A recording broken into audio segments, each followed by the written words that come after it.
I got a great salad that I think you're going to really, really like. It's called quinoa. Anyways, it's a grain that is rich in amino acids. Amino acids are already like your pre-digested proteins. And what they do is they're a whole complete protein, plus it has calcium, iron, it has vitamin C, and all these wonderful nutrients in it. And what we're going to do is we're going to make a great little, actually I'm going to go ahead and bring it out here.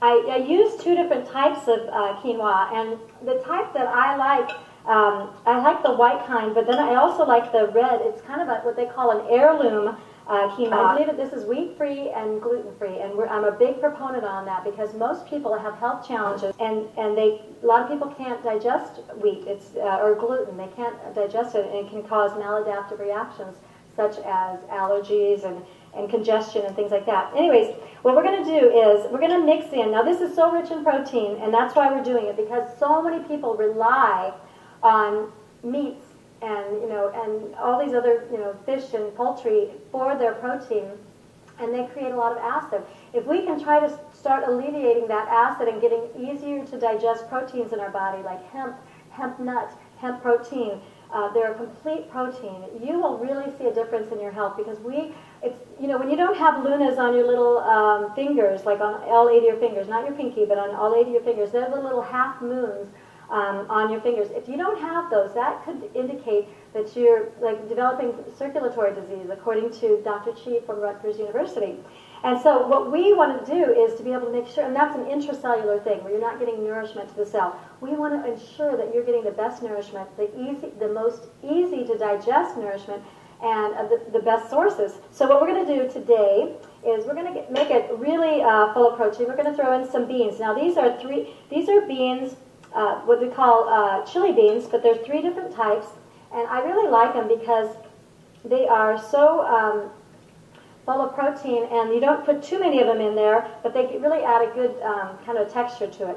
Then I have cilantro and parsley. Parsley is really good to help bring down the excess edema that builds up, like the water that's building up in and around the cellular system, so it really helps with that. Then we have tomatoes. Now, tomatoes are rich in lycopene, which is really great for the prostate and actually for the ovaries. Then we have onions. Onions are rich in sulfur. Sulfur is critical for our skin, our hair, our joints. Very, very important. So they talk about MSM or sulfur. I always use onions in my even when I formulate something.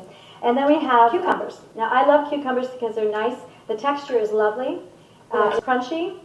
What I added, and I think you're going to like this, is the feta cheese. If you have a dairy intolerance, feta cheese, and you can have a little bit of it, feta cheese is probably one of your best bets, because basically feta cheese is like very easy to digest, and it's from the goat. And the goat is actually a very clean animal.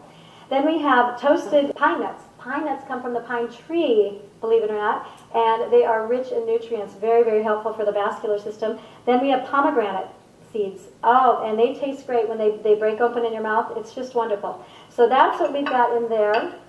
And we're going to mix all of this up, and you'll really see how beautiful and colorful it is. The richer the colors, the better the nutrients and the phytonutrients in there. Now, phytonutrients are what, in these pigments, in these greens and these reds and all these beautiful colors, these are the things that have healing properties.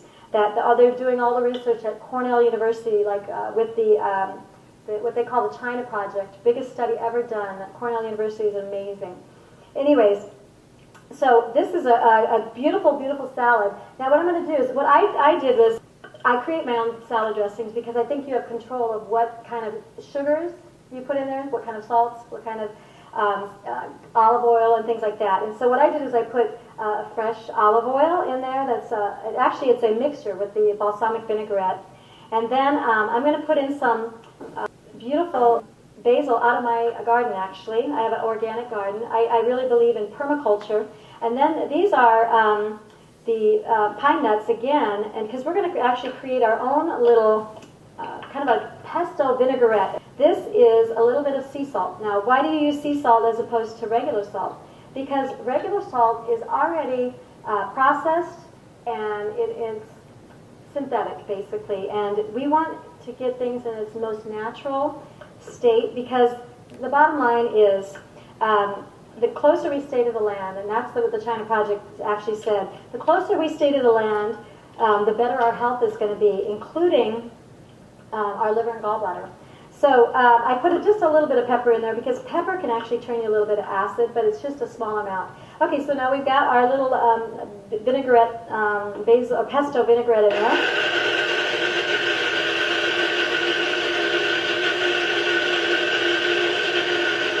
Now I have to say that this is one of the better tasting, and you can put garlic in there too. I actually did put a little garlic in there. It was on the bottom there.